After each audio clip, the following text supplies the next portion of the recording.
¿Qué tal? ¿Cómo están amigos y amigas de esta comunidad? Como siempre, un gusto, como siempre, un placer que nos acompañen. Pues se ponen intensas las campañas rumbo al 2 de junio.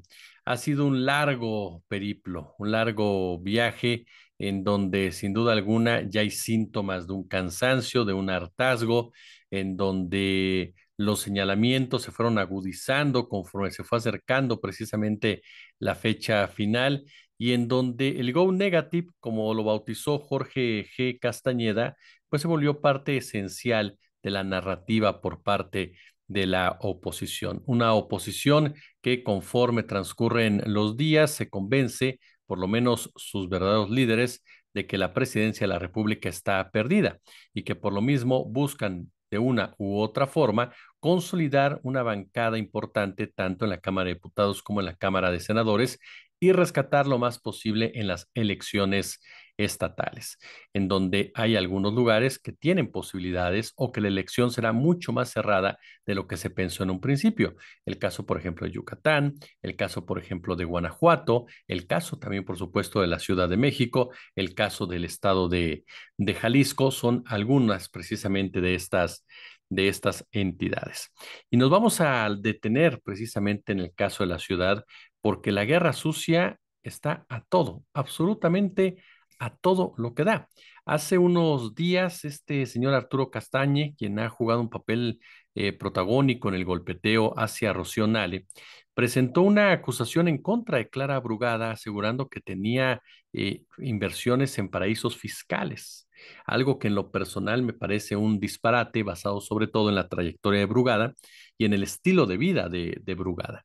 Sin embargo, este hombre que ha estado ahí precisamente lanzando dardos, documentos, declaraciones en contra de Nale, a la que ha acusado de ser una hipócrita, a la que ha acusado precisamente de conflicto de interés, a la que ha acusado de enriquecimiento ilícito, incluso que ha dado a conocer algunas propiedades, pues no se comporta igual con el caso de la familia Yunes, que está compitiendo por la gubernatura de Veracruz nuevamente, ya que los hijos de Miguel Ángel Yunes, este personaje tan, pero tan cuestionable, tan oscuro, que fue señalado por Lidia Cacho de estar involucrado en una red de pederastia. Bueno, pues esta familia también tiene propiedades sin justificar, propiedades sin que respondan a una realidad, digámoslo de esta forma, del salario, inversiones o sueldo que supuestamente es lo único que reciben como una actividad pública. Entonces, así están las cosas con este personaje. Le reitero, lanza esta acusación contra esta Clara Brugada, acusación que ésta ha rechazado de manera tajante y que incluso vale la pena señalar que la Unidad de Inteligencia Financiera ya desestimó los señalamientos hechos por Arturo Castañe, quien señaló a Brugada de tener supuestos movimientos bancarios en el Commercial Bank. De acuerdo con lo revelado por la UIF, un órgano de la Secretaría de Hacienda, bueno, los datos mostrados, ojo con este detalle, los datos mostrados por Castañe, una serie de códigos switch, no proceden de una cuenta ubicada precisamente en este lugar de Seychelles, un archipiélago ubicado en la costa oriental de África, sino de las islas Caimán, Aruba, Francia y Bahamas. En su análisis, la UIF detectó una contradicción en lo afirmado por Castañe a causa de los códigos switch, una serie de 8 a 11 números para identificar precisamente el banco receptor de una transferencia internacional, pues estos no pertenecen al Commercial Bank, sino cuyo código es SEYSSCSC. Por lo tanto, los documentos que presenta este personaje son pirotecnia pura, pero para lo que sirven es para manchar, para enlodar en el momento y que quede la impresión o quede la idea de que Brugada es corrupta. La propia Brugada ya había salido a desmentirlo, ya había retado a este personaje a que presentara los documentos de manera más clara y más contundente. Ahora, ¿por qué atacar en el lado de la corrupción? Bueno, porque ese es el principal flanco vulnerable que tiene Fuerza y Corazón por México en la jefatura de gobierno. Aun y cuando el cártel inmobiliario para algunas personas no ha sido uno de los temas fundamentales en toda esta discusión. Y digo que no ha sido porque en otras circunstancias una acusación de esta naturaleza a un grupo político hubiera realmente mermado sus posibilidades de ganar. No dudo que se haya detenido en un momento dado el trayecto que ya llevaba Santiago Taboada, pero no ha sido tan contundente como uno pudiera haber pensado cuando se comenzó a manejar ya de manera de manera pública. Incluso en alguna ocasión yo les decía que para mí era ponerse de verdad la soga al cuello, darse un balazo en el pie por parte de la oposición al momento de colocar a Santiago Taboada como el candidato a la jefatura de gobierno, precisamente por esos vínculos inconfesables, ¿no? Y aun y cuando públicamente no han sido comprobados, digamos de esa manera, pues no son tontos, ¿verdad? Se sabe perfectamente que Taboada es parte del grupo involucrado con el cártel inmobiliario. Entonces, pues a menos que el señor sea impoluto, una especie muy, pero muy raro, ¿no? Un espécimen muy extraño en la fauna política del blanquiazul que se ha enriquecido precisamente con ese tipo de inversiones totalmente ilegales, pues caray, yo no creo que Santiago Taboada no sepa, no maneje, no haya tenido relación, no haya tenido algún tipo de ganancia con el tema del cártel inmobiliario, sobre todo por su propia cercanía con Miguel Ángel Mancera. Miguel Ángel Mancera, que fue el gran padrino precisamente de este grupo para que pudiera desarrollar dichas acciones, que insisto en algo, fueron detectadas y denunciadas por la ciudadanía, no fueron los partidos políticos, no fue ni siquiera Morena el que apareció en el escenario para denunciar el cártel inmobiliario, fueron los vecinos junto con el abogado Rodrigo Muñoz quienes a raíz de un percance que costó la vida a una persona, comenzaron a denunciar y comenzaron a jalar los hilos hasta llevar la trama a estas componendas panistas.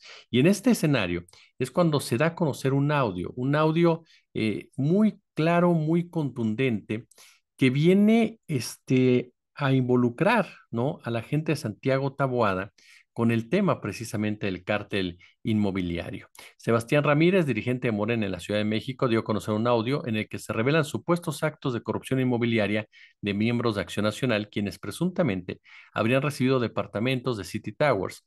A unos días de la elección del 2 de junio, el líder morenista publicó en su cuenta de X un audio perteneciente a Ivonne Teresa Corral, ex candidata a la alcaldía Benito Juárez, en el que admite que miembros del PAN habrían recibido departamentos con valor promedio de 4,5 millones de pesos. En la grabación, cuya duración es de 2 minutos con 17 segundos de marzo del 2021, se escucha a la ex candidata responder a las preguntas de distintas personas en las que afirma que a cada miembro de ese partido se les entregó un departamento, además de que se ha dejado a los habitantes de la demarcación sin agua debido a la construcción precisamente de edificios.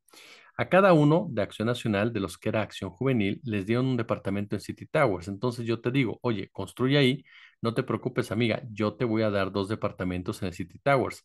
Vale aproximadamente cada departamento un promedio de 4,5 millones. Es lo que se escucha en esta grabación. En el audio se escucha la voz de un hombre preguntando cómo se regalan estos departamentos y si los ponen a su nombre, a lo que responde que a ella no le han regalado departamentos, se afirma. Pero a mi jefe, a mi maestro Ricardo Amezcua, sí, la escritura gratis. Junto a la grabación, Sebastián Ramírez compartió el siguiente mensaje. Se filtra un audio gravísimo de Ivonne Teresa, trabajadora de Santiago Taboada, en el que detalla cómo miembros de Acción Nacional reciben departamentos en City Towers, el modus operandi por excelencia. Ya, por supuesto, hubo respuesta por parte de la señalada, quien afirmó que esa no es su voz, que ella ni siquiera habla de esa manera y que la grabación pues no comprueba absolutamente nada y es parte de la guerra sucia emprendida por Morena para tratar de debilitar a Santiago Taboada y evitar que éste pues gane la jefatura de la Ciudad de México. Por supuesto que ha habido una gran cantidad de señalamientos y no olvidemos dos detalles fundamentales, que en ese lugar de City Towers es donde si no mal recuerdo, vive, ¿no? El actual candidato del PAN a esa alcaldía, a la alcaldía de Benito Juárez, Luis Mendoza, así como también, según reporta Leti Varela, quien es la candidata de Morena a la jefatura delegacional o a la alcaldía, corrijo, a la alcaldía, viven otros 31 funcionarios y exfuncionarios de la Benito, de la Benito Juárez. Por eso exige que la Unidad de Inteligencia Financiera resuelve una denuncia que ella ya presentó en contra precisamente de Luis Mendoza. Otra de las personas que también vivía ahí era el hermano de Luis Mendoza, era Víctor Manuel Mendoza, quien está prófugo de la justicia, ¿no? Y que forma parte clave de todo este entramado de permisos, firmas, ganancias y todo lo demás alrededor de este cártel inmobiliario que llevó a la cárcel a Christian von Rerich, ¿no? Y cuyos familiares, según se reporta, también como tal, viven en esta zona de City Towers. Mire, estamos ante un escenario en donde la guerra sucia está a la orden del día, donde las acusaciones no se van a detener y en donde aún faltando poco para que se lleve a cabo la votación, van a seguir apareciendo sucesos y señalamientos de de este tamaño. La Ciudad de México es, por mucho, una de las entidades más importantes de las que están en juego. Y digo una para hacer para no ofender a nadie, pero la Ciudad de México, la joya del obradorismo, por supuesto que es determinante que la mantenga Morena, incluso para su propio proyecto político. Para Claudia Sheinbaum no sería lo más agradable tener que lidiar con Santiago Taboada como jefe de gobierno de la ciudad, ¿cierto? Ya lo hizo en el papel de jefa de gobierno y él como alcalde, y dudo mucho que Sheinbaum asumiera una postura que fuera en contra de los intereses de la Ciudad de México, ni mucho menos. Sin embargo, es preferible para el propio proyecto de Morena, para los propios planes de Morena, para la propia estrategia de Morena, incluso pensando en un 2030, que Clara Brugada llegue a la jefatura de la Ciudad de México. Ahora, la Ciudad de México, todos lo sabemos, quien llega a ese puesto se convierte por naturaleza, por lógica, en suspirante a la silla del águila y por eso se convierte en una plaza fundamental y clave en toda la discusión política, tanto por su trascendencia, aquí están asentados los poderes de la Unión, la cuestión, por supuesto, financiera, el foco mediático que nunca podemos dejar de lado y todo lo que convive en la ciudad en torno a los intereses tanto políticos como empresariales, sociales y por supuesto, incluso me atrevería a decir así, delictivos. Ahora, hay un detalle que no podemos dejar de lado en toda esta discusión y que me gustaría ponerle el punto en la I, como diría mi padre. Y es que estos personajes del Partido Acción Nacional, los famosos quintos, han sobrevivido a derrotas verdaderamente contundentes del panismo. Sobrevivieron, por supuesto, a la de Josefina Vázquez Mota, sobrevivieron a la de Ricardo Anaya y han sabido operar de una manera que les deja mantenerse como uno de los grupos con poder al interior del PAN.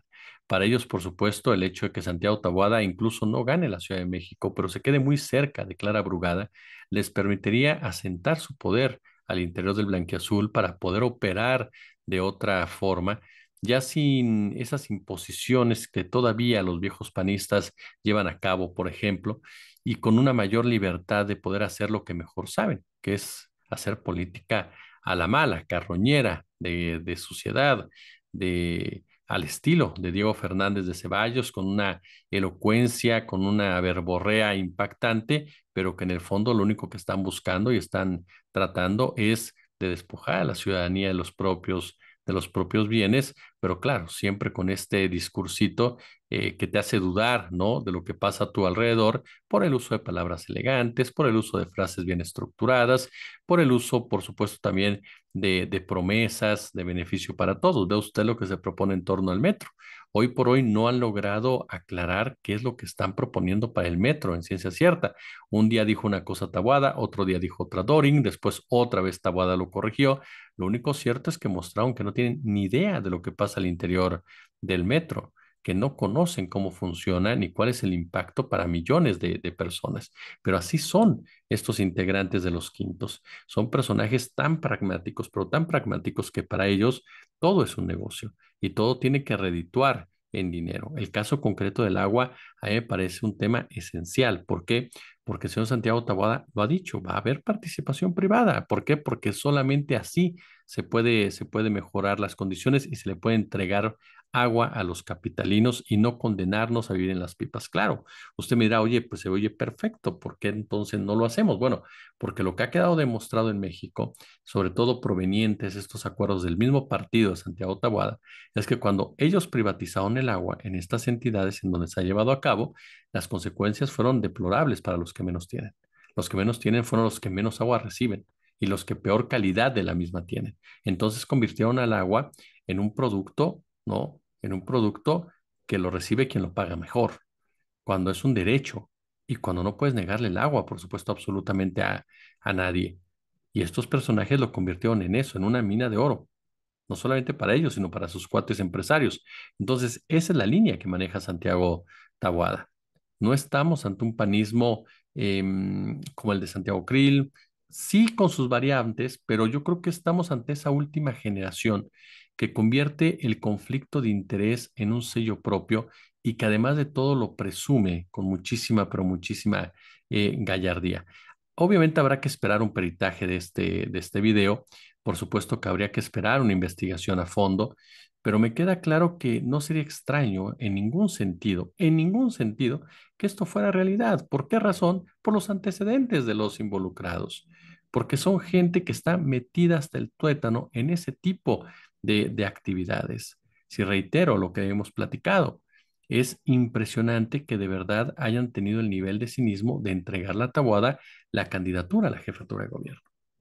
De verdad, en cualquier otra parte uno diría, este hombre no puede competir, es inelegible por los vínculos que existen de su grupo político con un hecho como el que estamos describiendo. Entonces, pero aquí se la jugaron y se la jugaron confiados en el poder que han acumulado los quintos en la ciudad, en el clasismo de la ciudad, en el anti-López Obradorismo de la Ciudad de México, y ahora lanzan esas bombas en contra de Brugada, intentando, por supuesto, soslayar, ¿no? Soslayar cualquier posibilidad de éxito. Yo insisto, para mí, Brugada va a alzarse con la victoria, no de una manera tan contundente como Sheinbaum. Yo creo, como les he dicho en otras ocasiones, que habrá un rango entre 5 y 8 puntos. Si cada de 5, prepárense porque Taboada va a impugnar sí o sí la elección. En fin, veremos qué es lo que pasa en torno a la jefatura de la Ciudad de México. Si les gustó el video, pulgar arriba, déjenme su comentario, los leemos absolutamente todos. Compartan este video. Suscríbanse, por favor, activen las notificaciones de YouTube, activen la campanita y no se les olvide, por supuesto, si hay chance, si hay posibilidad, échenos super chat, échenos super gracias y únanse al canal. Como siempre, un gusto, como siempre, un placer.